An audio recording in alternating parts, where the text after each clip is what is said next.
असं आहे की FDA विभागाच्या मार्फत अन्न आणि औषध प्रशासन विभागाच्या मार्फत भेसळीच्या विरोधामध्ये जी कारवाई सुरू आहे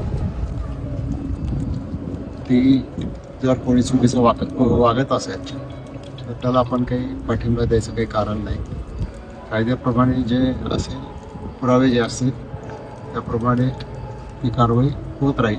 झाली तर त्याला आपण काही पाठीशी घालायचं काही कारण नाही. असा एक प्रश्न आहे, आमचा पत्रकाराचा विषय झाला. यापूर्वी मुंडे येण्यापूर्वी हे सगळं मिली बघत होतं, त्याबद्दल दोषी अधिकाऱ्याची चौकशी झाली पाहिजे, कारण त्यांना आता ते जागे झाले, यापूर्वी का जागे झाले नाहीत असा एक मोठा चर्चा झाली. शेवटी असं आहे की त्यांना कोणीतरी एक मार्ग दाखवायचा असतो. मार्ग आता कदाचित दाखवला गेला असेल आणि म्हणून ह्या सगळ्या कारवाई सुरू आहे. आणि नुसतीच फक्त या अन्न प्रशासन विभागामध्ये नाही तर एक्साईज डिपार्टमेंटमध्ये सुद्धा मोठ्या प्रमाणात कारवाया सुरू आहेत अवैध धंद्यांच्या विरोधात.